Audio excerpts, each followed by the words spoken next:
And news coming in from the valley now. Shopian has erupted in protest, demanding an international agency to investigate the alleged rape and double murder in May this year, to which the CBI yesterday submitted its report giving a clean chit, saying that the two women had died by drowning. Thousands now marching on the streets of Shopian, protesting against this report by the CBI. In fact, a sit-out was also staged outside the Jamia Masjid in Shopian, raising slogans against the administration, the Jammu and Kashmir police, as well as the CBI. These visuals you see are live and exclusive visuals coming in from Shopian in Jammu and Kashmir, where the protest just assuming huge proportions.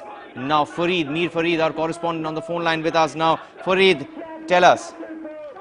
Right, these are visuals from the Shopian town, where this was a huge procession led by the Majlis people. Now, Majlis Mashawrat, as you know, is the body that was formed by the people of Shopian to seek justice for the Shopian rape and murder victims. So it was led by those people, and this huge march consisted of in fact more than 1,000, in fact 2,000 to 3,000 people, and they marched through the Shopian town, and then they really observed a sit-in outside the Jamia Masjid of Shopian. Now these people were saying that they will continue their fight, and they were really saying that the CBI has really not done justice to the victims, and they completely rejected the CBI report. The protesters were raising anti-establishment and anti-CBI slogans, and were even now demanding that this case now be handled by some international agency, like the way the Benazir Bhutto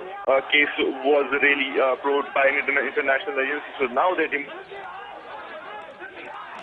Right, Farid, thanks very much for those details. Visuals from Shopian, there are protests once again erupting in the town of Shopian, Jammu and Kashmir.